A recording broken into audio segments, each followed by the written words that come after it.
everybody, how's it going? Statman coming right back at you, and today I'm going to be talking to you about some Blu-rays that I recently picked up from a Kino Lorber sale. I swear they're having these sales like once every 2 months or so. Like, you can always count on Kino Lorber, which is actually why I hate to say it because I feel like they're going to hear this and be like, oh, we should stop doing that. But it's one of the reasons why, for the most part, with the exception of a few titles, I kind of wait on a lot of the newer Kino Lorber releases because I'm like, well, that's going to be on sale at some point. In particular, I'm waiting for Far From Heaven to be on sale because I really want that one, but I don't want to pay $20 for it, so I'm just going to wait for that to go down in price. But yeah, I did manage to find some pretty cool movies. Everything on here is something I'd never heard of before, or at least if I had heard of it, I just never got around to watching it. But I only ended up getting 4 titles this time around, so yeah, this shouldn't be too long of a video after all. I think I'll start off with what I consider to be 2 of the most interesting ones, and that would be, first off, we got Face to Face, which is a Western that I have not yet seen, and I wanted to see. It's a spaghetti Western. You can tell because directed by Sergio Solima. Like, even if you don't know that name, it's an Italian name, right? So, or it sounds kind of like an Italian name, right? Or at worst, it's a Spanish name. Either way. Racist. Those are 2 of the countries where they filmed a lot of spaghetti westerns, and it's from the 60s, right, 1967. So, yeah, and honestly, just obviously because of the cover here, I feel it kind of gives away the fact that it's a spaghetti western, but regardless, the big thing for me here was I was watching the trailer for it before buying it, before putting it in my cart, really, and it looked really interesting. I noticed a lot of things that, like, may have gone on to inspire other movies since then. But the big thing I noticed was the music. I was like, wow, I swear I've heard this music before. This music sounds very familiar. Sure enough, music by Ennio Morricone. Right there. So, basically anything Ennio Morricone scored I know is going to be a good movie. Even if the film behind it isn't necessarily golden, the music that he made was so iconic, was so fantastic, that it literally made those movies better for having that music in it. So if it was like a baseline 5 out of 10 movie, his music being in it could make it, I think, like a 6 or 7 out of 10, just because it adds emphasis to every scene that it's in. So, yeah.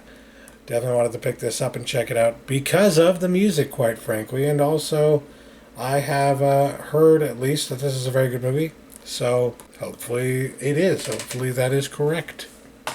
Hopefully that is not incorrect. Next up I got The Mercenary, which is another spaghetti western. And let's see if you can guess why I picked this one up. No, it's not the fact that Jack Palance is in it, although that's a nice bonus. No, it's not the fact that Franco Nero is also in this movie. 2 really notable names from the spaghetti western era. But no. Actually, you can't really tell, I don't think, on the cover here, because his name isn't there. But if you look really closely here, oh, look, there's Ennio Morricone again. Yeah. Same thing with the trailer in this one. I'm like, wow, this music sounds like Ennio Morricone as well. And then splash up on the screen in the trailer, like, with music from Ennio Morricone. I'm like, oh my God. Definitely got to see it then, you know what I mean? And honestly, like, as much as this looked interesting, I have to say, the trailer for this looked really interesting. It looked like a really good movie that I just never heard of and never seen before. So definitely can't wait to check this one out. It looks like a fantastic spaghetti western from back in the day that I just never saw, never knew about. I mean, for those of you who don't know, I never really watched westerns when I was a kid or really throughout my life until I got into like film classes and stuff like that, started learning more about movies, and then I kind of grew an appreciation for the western and learned a lot about it. I even took, I think, a course on. No, the course was like an overall overarching film history course, but there was a emphasis at least for a few weeks on the revisionist western, which spaghetti westerns are technically a revisionist western. So yeah, I think that's why I'm really interested in seeing more of them because well, I learned about them in school and I want to watch more of them. So yeah. Anyways, two really interesting looking spaghetti westerns here. Really good stuff, and the fact that they were both scored by Ennio Morricone is just another reason that I gotta check them out.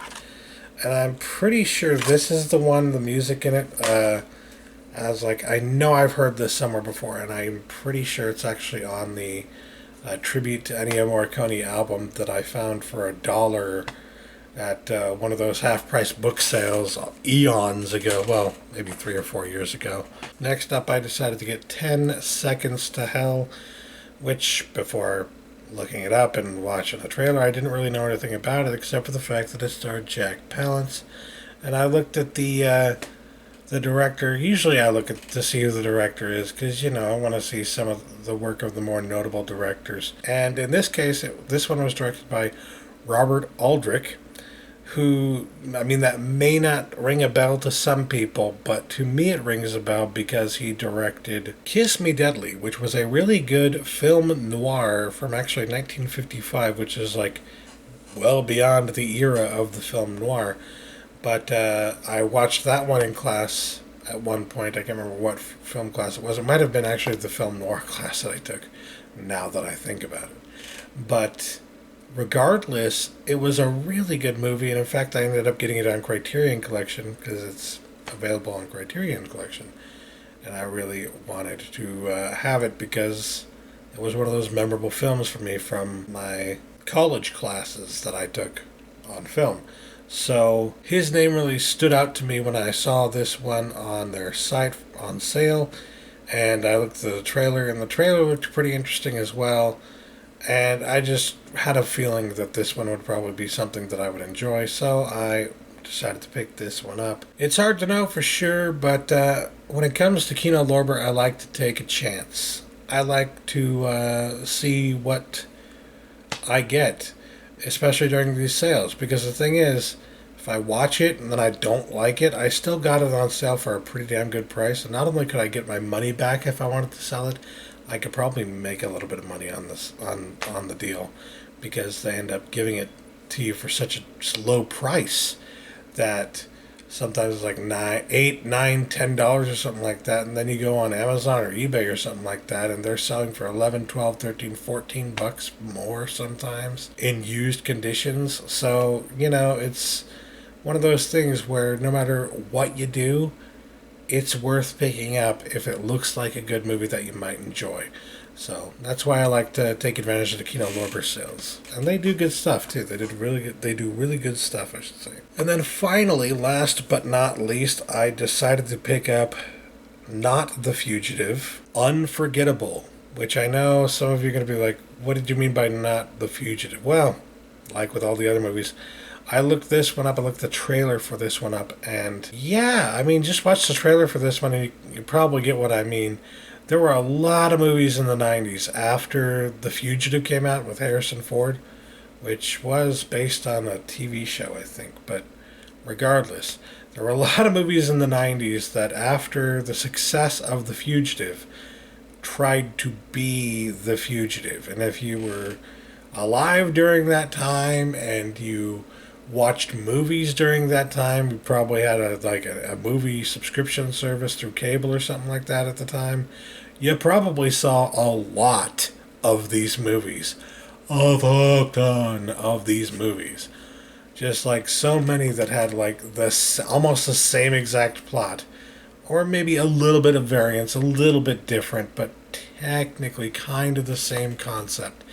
And this is one of those movies, if you look at it, if you look at the trailer, it's very similar.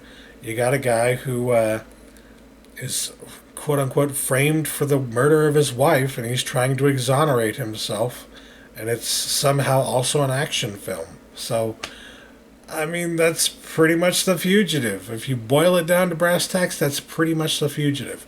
But the thing is, of all the not The Fugitive movies I've seen, I've never actually seen or even heard of this one. And it stars Ray Liotta. I mean, hell yeah. And Linda Fiorentino, that's no small order there either. She is a fantastic actress.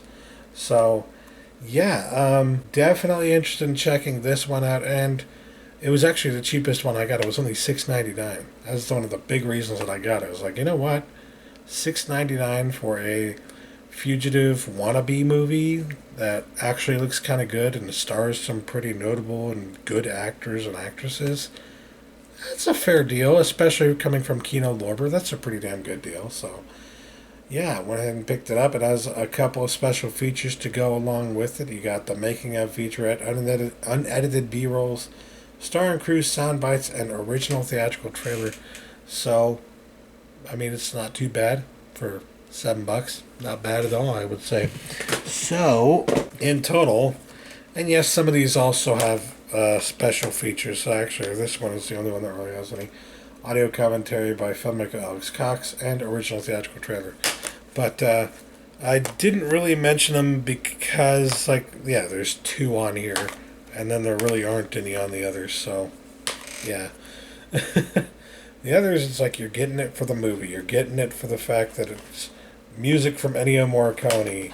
Music from Ennio Morricone. And they're 2 really good-looking spaghetti westerns. A Robert Aldrich film with Jack Palance.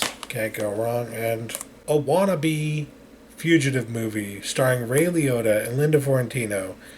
And it's got a boatload of features. For $7. So, yeah. I think that's a pretty good deal. The rest of these, I think this one was 10. I think one of these was like, this one was 10 for sure, and this one might have been $9 or $8. I can't remember exactly, but yeah, pretty good deals, all things told. So very happy with my pickups this time around from Kino Lorber, and that will do it for me today.